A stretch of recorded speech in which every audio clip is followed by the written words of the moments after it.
Halo, selamat datang kembali bersama Kak Wawan di channel berfisika.com.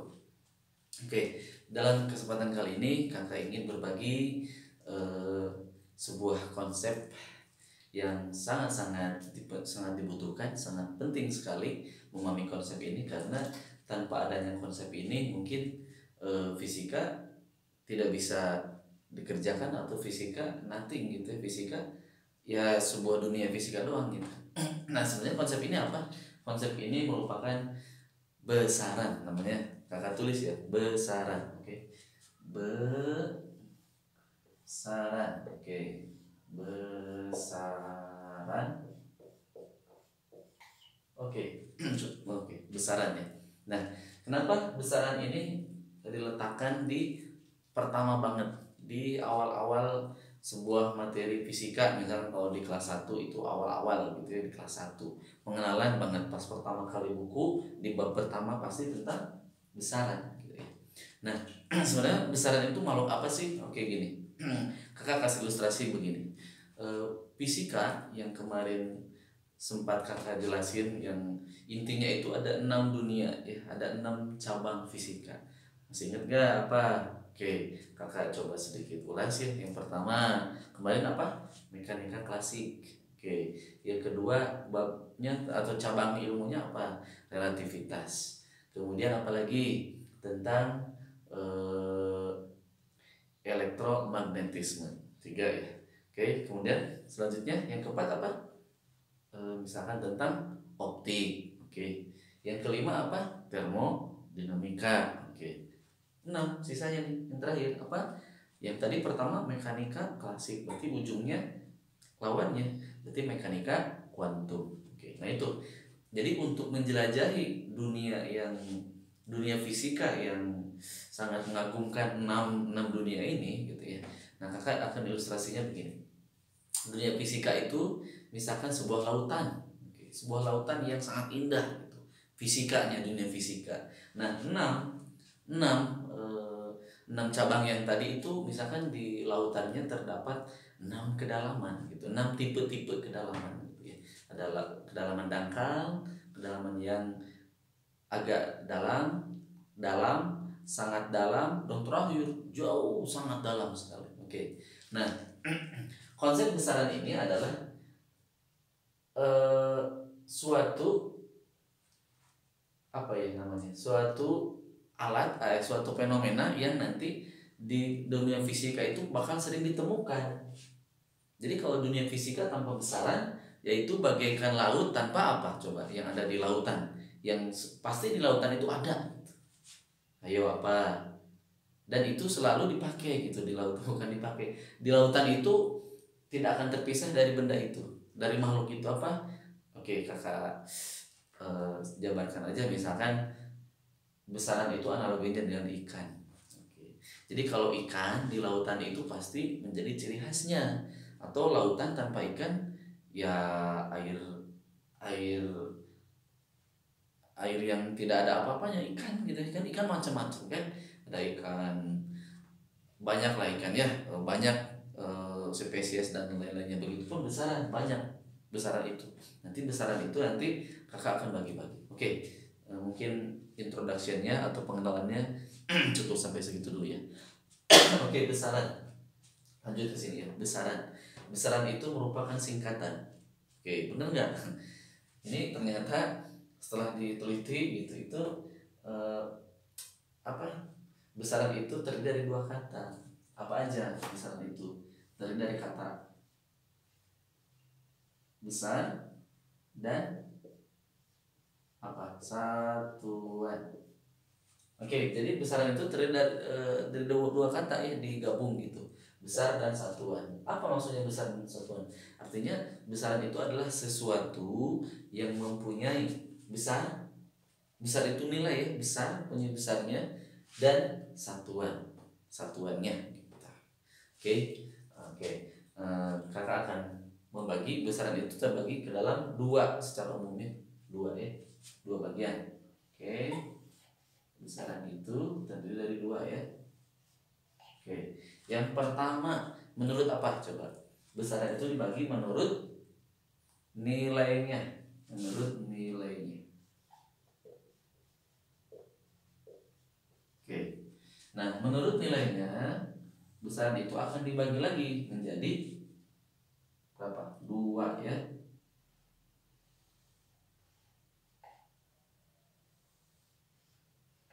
Oke, yang pertama besaran skalar. Oke, yang kedua besaran vektor. Oke, yang sebelah kanan. Oke, kalau ini berdasarkan nilainya, kalau ini berdasarkan satuannya.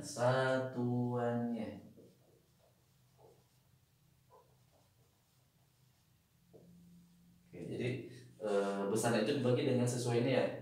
Yang pertama besar atau nilai, oke. Yang kedua satuannya. Satuannya juga bagi 2 ya. Yang pertama apa? Besaran apa? Pokok. Yang kedua apa? Turunan. Oke, kita akan jabarkan satu-satu. Yang pertama skalar. Oke, besaran skalar apa? Besaran sesuatu yang mempunyai nilainya saja. Jadi besaran itu mempunyai nilai saja, tok saja, nilai saja, tanpa diselingi apa-apa.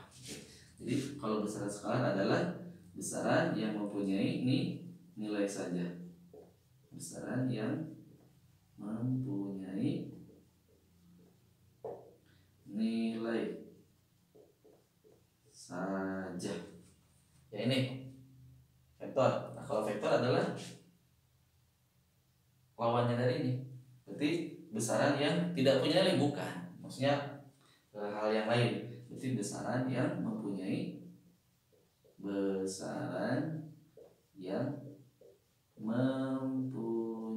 apa? Nilai. Kan besaran harus punya nilai tadi. Mempunyai nilai dan ini ada dan ya. Dan arah.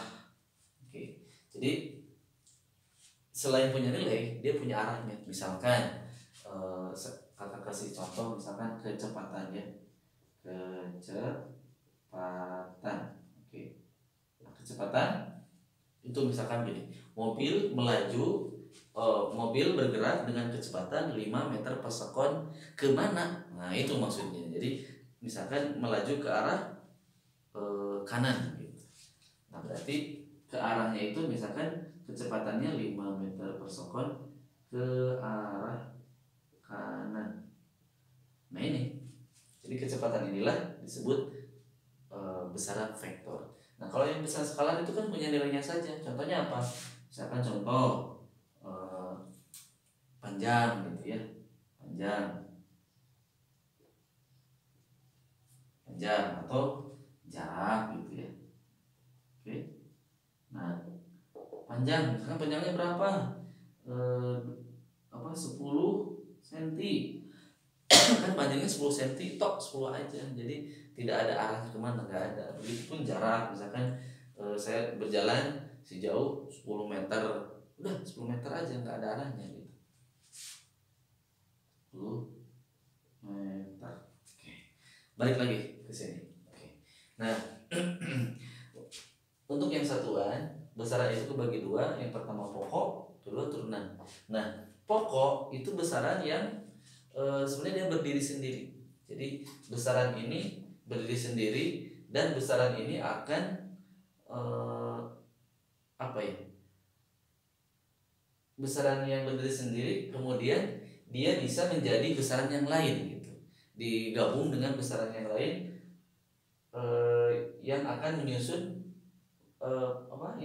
besaran turunan. Jadi kalau besaran pokok benar-benar besaran utama ya, besaran utama atau berdiri sendiri. Oke. Jadi benar-benar dia berdiri sendiri. Oke. Nah, besaran pokok itu ada berapa?